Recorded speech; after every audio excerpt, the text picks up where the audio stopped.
여러분 혹시 내일 아침 마트에서 그 장바구니에 담을 계란 한 판 가격이나 아니면 이번 주말에 시켜 먹을 치킨 배달비가 말이죠. 무려 7,000km나 떨어진 바다 위를 날아다니는 정체불명의 드론 한 대에 의해서 결정되고 있다면 믿어지시나요? 진짜 황당하게 들리실 수도 있죠. 저도 처음엔 그렇게 생각했거든요. 네, 엄청 황당하죠. 근데 오늘 우리가 살펴볼 자료들을 보면 이게 결코 과장이 아니라는 걸 알 수 있습니다. 맞습니다. 오늘 심층 분석에서는 전 세계 경제를 가장 빠르고 강하게 마비시킬 수 있는 곳, 바로 지구상에서 가장 좁고 위험한 바닷길인 호르무즈 해협으로 떠나보려고 합니다. 네, 호르무즈 해협. 쉽게 말하면 이곳은 전 세계 원유의 한 20%가 통과하는 일종의 초고속 석유 톨게이트입니다. 그렇죠. 석유 톨게이트. 아주 정확한 비유네요. 근데 이 톨게이트 상황이 지금 아주 기묘하거든요. 이 톨게이트를 꽉 쥐고 있는 이란이랑 또 이걸 어떻게든 틀어막으려는 미국이 몇 년째 막 그 불을 붙일까 말까 하면서 벼랑 끝 대치를 이어가고 있습니다. 네, 오늘 대화를 좀 따라가다 보면 저 멀리 사막의 바다에서 일어나는 일들이 도대체 어떻게 우리 동네 주유소를 거쳐서 여러분의 식탁 물가로 번져오는지 그 치밀한 연결고리를 발견하실 수 있을 겁니다. 시작부터 체감이 확 되는데요. 이 톨게이트가 도대체 어쩌다 이 지경이 된 건지 시간을 좀 돌려보죠. 오늘 자료들을 보면 이 모든 사달의 본격적인 출발점을 2018년으로 지목하고 있더라고요. 네, 2018년.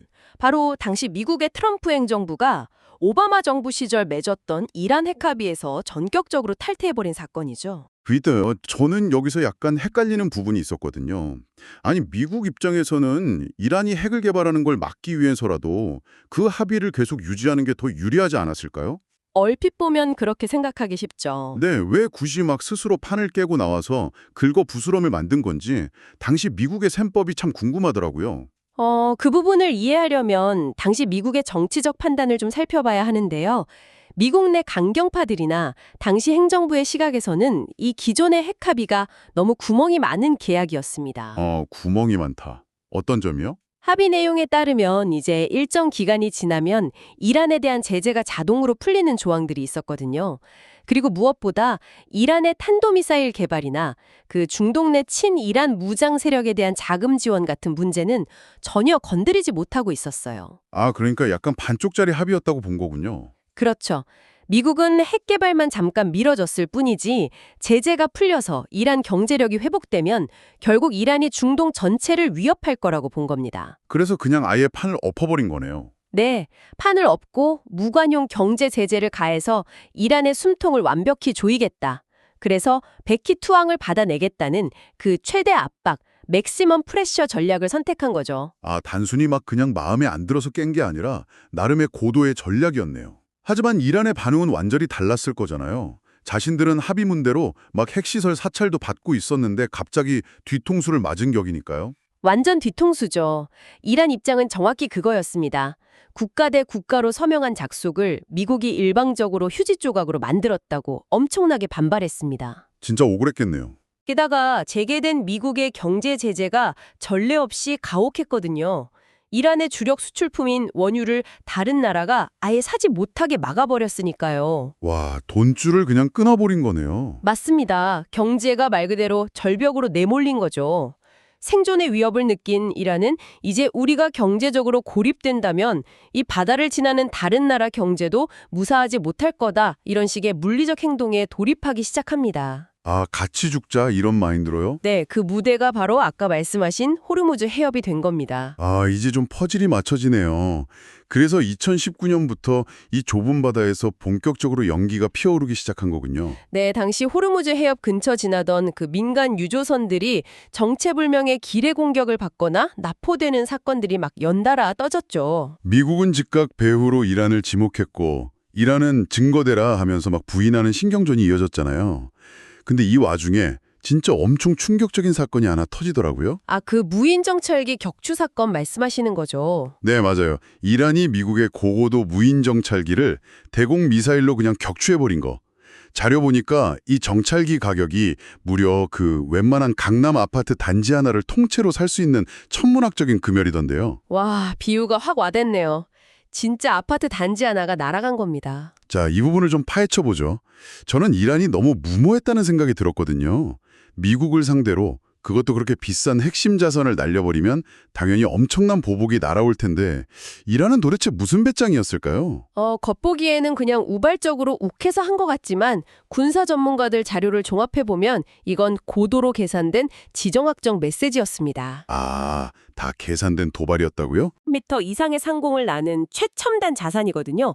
이걸 정확히 요격했다는 건 이란이 미국한테 보내는 명확한 경고장입니다. 경고장이요? 우리도 이만큼 할 수 있다 뭐 이런 건가요? 바로 그겁니다. 우리 영공에 들어오면 아무리 비싸고 높은 곳에 있어도 언제든 떨어뜨릴 수 있는 방공망이 있다.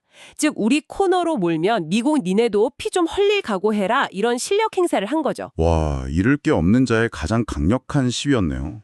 미국도 진짜 깜짝 놀랐겠는데요? 엄청 놀랐죠. 실제로 이 사건 직후에 세계가 전면전 직전까지 갔습니다. 당시 트럼프 대통령이 이란의 레이더 기지에 대한 군사 보복 타격을 승인했다가 작전 시작 불과 10분 전에 취소했다고 밝혀서 세상을 놀랍게 했잖아요. 아, 10분 전이요? 와, 진짜 그때 전 세계 언론들 다 막 지금 시작되는 건가 하면서 긴장감 장난 아니었죠. 네, 미국으로서도 이란 본토를 때리는 순간 중동 전체의 미군 기지들이 동시다발적으로 공격받을 수 있다는 확전 리스크를 막판에 고려한 것 같습니다. 정말 영화보다 더 아슬아슬하네요. 근데 돌이켜보면 2019년 사건은 진짜 예고편에 불과했습니다. 갈등 성격을 완전히 뒤집어버린 선을 넘는 사건은 이듬해인 2020년에 벌어지잖아요. 아, 가셈 솔레이마니 사령관 암살 사건이군요. 네, 미국이 무장 드론 띄워서 이란 군부의 최고 실세인 솔레이마니를 이라크 공항에서 암살해버렸죠. 저희 자료 읽으면서 솔레이마니라는 인물의 위상에 엄청 놀랐습니다. 단순히 별단 장군 한 명 죽인 수준이 아니더라고요. 네, 솔레이마니는 이란 혁명수비대 내에서도 아주 정예부대인 쿠두스군을 이끌던 인물입니다. 구두스군요. 구체적으로 어떤 역할을 하길래요? 이 부대 역할이 정말 중요한데요.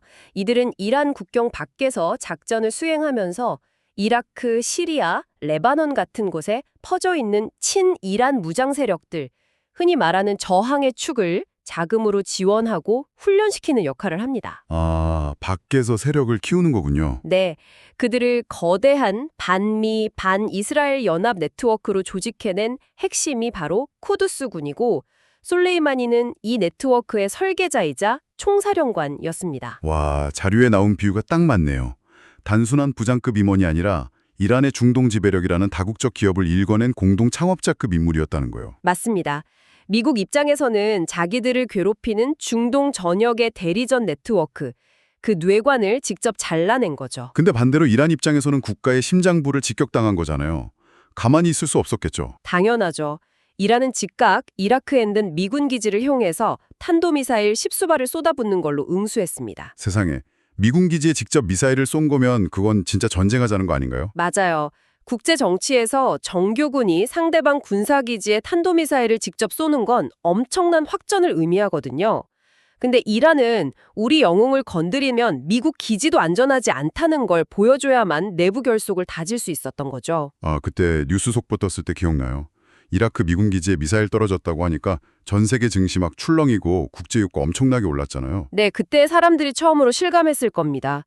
아, 저기 사막에서 싸우면 우리 자동차 기름값이 오르는구나. 맞아요. 여기서 제가 처음에 말했던 석유 수도관 비율을 다시 꺼내야 할 것 같은데요. 전 세계 원유의 20%가 지나가잖아요. 근데 이란이 정말 그렇게 벼랑 끝에 몰리고 열받았으면 왜 아예 이 수도관 밸브를 완전히 잠가버리지 않은 걸까요? 물리적으로 배를 가라앉히든 해서 막아버리는 게 가장 확실한 무기일 텐데 말이죠. 그 부분이 이 갈등의 아주 역설적인 포인트입니다. 언뜻 보면 전면 봉쇄가 이란의 가장 위협적인 조커 카드 같지만 실제로는 쉽게 꺼낼 수 없는 약간 자폭 버튼에 가깝거든요. 아, 자폭 버튼이요? 왜 그렇습니까? 두 가지 치명적인 이유가 있는데요. 첫째로 이란의 경제 구조 역시 석유 수출에 철저히 기대고 있다는 점입니다. 해협을 콘크리트 벽처럼 막아버리면 자기들이 몰래 수출해야 할 배들도 나갈 길이 막히는 거잖아요. 스스로 숨통을 끊는 행위죠. 아, 자기들도 거기로 나가야 되니까요. 완전 너 죽고 나 죽잖아요. 그렇죠. 그리고 둘째로 호르무즈 해협은 국제법상 모든 국가 선박이 지나갈 권리가 있는 국제 해협입니다. 거길 물리적으로 막는 건 전 세계를 상대로 한 선전포고나 다름없습니다. 아, 그러면 미국뿐만 아니라 유럽, 아시아 다 들고 일어나겠네요. 네, 피해 입은 모든 국제사회가 이란을 공격할 명분을 합법적으로 쥐어주는 꼴이 됩니다. 이런 지도부도 바보가 아닌 이상 자기 목에 칼 들이면서 해협을 막을 수는 없었던 거죠. 아하, 그렇군요. 진짜 최후의 수단이네요. 근데 여기서 흥미로운 점은 이란이 굳이 물리적으로 바다를 막지 않아도 이미 꽤 쏠쏠한 봉쇄 효과를 누리고 있다는 겁니다. 네, 물리적으로 막지도 않았는데 봉쇄 효과가 나타난다고요? 그건 무슨 원리인가요? 바로 시장의 심리와 금융 메커니즘을 이용하는 겁니다. 주식시장이나 원유시장은 현실에 일어난 사건보다 앞으로 일어날 수 있다는 상상과 공포에 훨씬 민감하게 반응하거든요. 아, 시장은 상상에 더 빨리 놀란다? 맞습니다. 이란 군대가 해협 근처에서 미사일 훈련을 하거나 소형 고속정 수십 척 동원해서 상선 주변을 빙빙 돌며 위협하는 것만으로도 충분해요. 그러니까 배를 안 부수고 그냥 옆에서 총만 들고 서 있어도 위협이 되는 거네요? 그렇죠. 해운사들 입장에서는 배에 막 수천억 원어치 원유가 실려 있는데 미사일 날아올지도 모르는 바다를 그냥 지나갈 순 없잖아요. 당장 해상보험사에 연락해서 전쟁 위험 할증률을 포함한 보험을 들어야 합니다. 아, 전쟁 위험 보험이요. 그럼 보험료가 엄청 비싸지겠는데요? 군사적 긴장감이 높아질수록 보험료가 하루가 다르게 천문학적으로 치솟습니다. 결국 해운사들은 보험료 너무 비싸서 수지 타산 안 맞는다 이러면서 통과를 아예 포기하거나 우회하게 되죠. 와, 배가 침몰한 것도 아닌데 진짜 똑같은 효과가 나네요. 네, 통과량이 줄고 석유 공급이 지연되니까 유가는 당연히 급등하고요. 이란은 미사일 한 발 안 쏘고 경제적 공포감 조성만으로 세계 경제 멱살을 쥐고 흔드는 겁니다. 진짜 기가 막힌 전략이네요. 이런 숨막히는 대치 속에서 2021년에 바이든 행정부 들어서고 나서 외교적으로 좀 핵협상 복원해보려는 시도들이 있었잖아요. 네, 시도는 있었죠. 미국은 니네가 우라늄 농축 멈추면 제재 풀어주겠다 했고 이란은 약속 먼저 깬 게 미국이니까 제재부터 풀어라 이러면서 팽팽하게 맞섰죠. 근데 우리가 지금 다루는 자료가 2026년 시점이잖아요. 대화가 물거품이 됐다는 건데 그 사이에 무슨 일이 있었던 건가요? 2023년에 중동 지정학을 완전히 흔들어버린 메가톤급 사건이 터집니다. 바로 하마스와 이스라엘의 전쟁이죠. 아, 그 전쟁이요? 세계적으로 충격이었죠. 근데 가자지구 전쟁이 어떻게 호르무즈 해협까지 영향을 미친 건가요? 아까 말씀드린 그 저항의 축 네트워크가 여기서 또 등장합니다. 하마스도 이란 지원을 받는 네트워크 일부거든요. 전쟁이 격화되니까 예멘의 후티 반군 같은 다른 친이란 세력들이 무력 시위에 나섰습니다. 아, 그 홍해 지나는 상선들 공격했던 그 후티 반군요? 네, 맞습니다. 이에 대응해서 미국이 항공모함이랑 다국적 함대를 중동으로 급파하면서 바다 전체가 거대한 화약고가 돼버린 거죠. 이란도 이거에 예민하게 반응하면서 호르무즈 해협 인근 긴장감이 최고조에 달하게 됩니다. 결국 2018년의 균열이 2023년 전쟁 불씨를 만나서 폭발한 거네요. 근데 2025년에 트럼프 대통령이 재집권하면서 여기에 완전 기름을 부어버렸잖아요. 네, 2025년 이후로 미국은 대이란 강경 노선을 화려하게 부활시켰죠. 이전 전략이랑 비교하면 지금 미국의 압박은 뭐가 달라진 건가요? 이른바 최대 압박 2.0이라고 부를 만큼 제재 그물이 훨씬 촘촘해졌습니다. 이제는 이란 원유를 몰래 사주는 제3국 기업과 은행까지 옥죄는 세컨더리 보이콧을 극도로 강화했어요. 와, 제3국까지요? 네, 이란이 제재 피하려고 선박 위치 추적 장치 끄고 몰래 원유 옮기는 일명 유령 함대를 운영해 왔거든요. 미국은 인공지능이나 위성 데이터 총동원해서 이 경로를 샅샅이 추적하고 바다에서 직접 화물을 압류하는 작전까지 펼치고 있습니다. 이런 입장에서는 진짜 숨이 턱턱 막히겠는데요?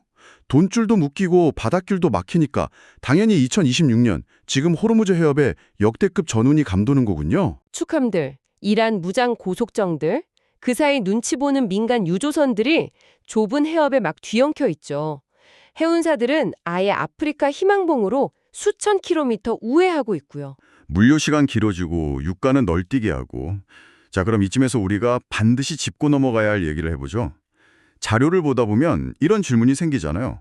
그래서 이 먼 나라 대치가 내 삶이랑 무슨 상관인데? 하고요. 당연히 드는 생각이죠. 네, 사실 뉴스에서 뭐 유령함대니 구축함이니 들으면 솔직히 나랑 다른 세상 얘기 같거든요.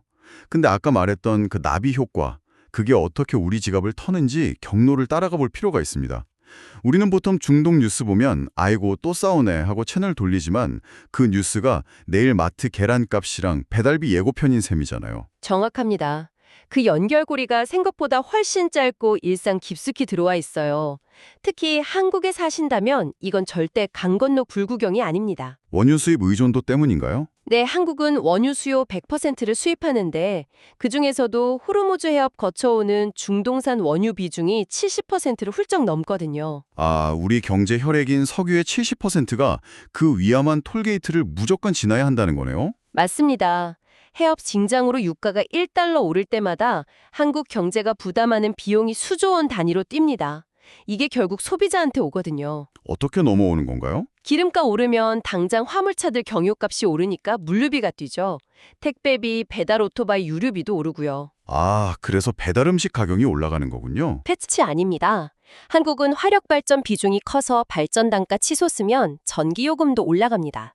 산업용 전기요금 오르면 공장 생산 단가 오르고 동시에 항공사들은 유류 할증료 올리죠. 와, 항공 폭등하는 이유가 그거네요. 물건값, 물류비, 전기세 다 오르니까 마트 가격표가 싹 바뀌는 거군요. 진짜 소름 돋네요. 네, 호르무즈 해협 대치가 당장 우리 카드값을 결정짓는 실질적 문제라는 거죠. 이토록 심각한데 앞으로 상황이 어떻게 흘러갈까요? 2026년 시점에서 전문가들은 당장 3차 대전이라도 날 것처럼 위태롭게 보나요? 다수의 전문가들은 당장 각 잡고 맞붙는 전면전 확률은 낮지해 봅니다. 오히려 언제 터질지 모르는 시한폭탄을 서로 안고 있는 극단적 고위험 대치 상태가 길어질 걸로 보죠. 아, 양쪽 다 전면전은 부담스럽다는 거네요. 서로 딜레마가 있는 건가요? 맞습니다. 미국은 군사력이 압도적이어도 중동 지상전이라는 수렁에 또 빠지고 싶어 하지 않아요. 선거 같은 국내 정치 부담도 크고 다른 강대국 견제도 해야 하니까요. 이란도 마찬가지겠죠. 경제가 너덜너덜한데 세계 최강 군대랑 직접 싸우면 정권 붕괴될 수도 있잖아요. 네, 이란 최우선 목표는 체제 생존이니까요. 그래서 양측 다 말로는 강하게 위협해도 레드라인은 조심스럽게 피하려고 합니다. 듣다 보니까 딱 떠오르는 이미지가 있네요. 가스가 가득 찬 밀폐된 방 안에 두 사람이 서로 라이터 들고 노려보는 상황 같아요. 카스찬 방에서 라이터? 네, 아무도 먼저 불 켜고 싶어 하진 않는데 두 사람 다 손을 너무 심하게 덜덜 떨고 있다는 게 문제죠. 진짜 완벽한 비유입니다. 전문가들이 가장 두려워하는 게 바로 그 부분이에요. 이성적 판단이 아니라 손 떨다가 실수로 불꽃 튀는 상황, 즉 우발적 충돌이요. 아, 우발적 충돌. 레이더 오인이나 무전 오류 같은 거요. 맞습니다. 좁은 구역에 군함이랑 드론들이 밀집해 있어서 작은 실수가 엄청난 연쇄 반응을 일으키거든요. 사소한 스파크가 발생하면 강경파들이 들고 일어나서 나비 효과처럼 전면전으로 빨려 들어갈 수 있다는 게 2026년 최악의 리스크입니다. 우발적 불꽃 하나가 우리 일상을 한순간에 마비시킬 수 있다니 참 섬뜩합니다. 자, 오늘 우리는 호르무즈 해협을 둘러싼 대치 상황의 메커니즘을 샅샅이 파헤쳐봤습니다. 2018년 핵합의 탈퇴부터 2026년 폭발적 긴장 상태까지요. 이 아슬아슬한 체스 게임이 결국 우리 식탁 물가를 흔드는 보이지 않는 손이라는 걸 명확히 확인했네요. 네, 여러분. 오늘 이 자료 탐구를 통해 더 본질적인 질문을 던져보고 싶습니다. 만약 우리 경제 생명줄이 지구 반대편의 좁은 바닷길과 타국의 심기에 따라 이렇게 쉽게 휘청인다면 말이죠. 네, 화석 연료에 절대적으로 의존하는 한 우리에게 진정한 의미의 경제적 안보라는 게 과연 존재할 수 있을까요? 석유 이후의 시대가 온다면 여러분의 지갑을 지켜줄 지정학적 방파제는 무엇이 될지 한 번쯤 깊이 고민해 보셔야 할 시점입니다. 와, 우리가 이 좁은 톨게이트의 영원한 인질로 남을 것인가? 아니면 새로운 출구를 찾아낼 것인가? 정말 도발적이고 완벽한 질문이네요. 여러분은 오늘 다룬 이 거대한 지정학적 리스크에 대해 어떤 생각들을 하셨나요? 이 팽팽한 긴장 속에서 살아남을 해법은 무엇인지 여러분의 생각도 궁금합니다. 깊이 있는 자료 탐구 함께해 주셔서 감사드리고요. 오늘의 심층 분석은 여기서 마치겠습니다. 다음 시간에도 흥미로운 자료와 함께 돌아오겠습니다.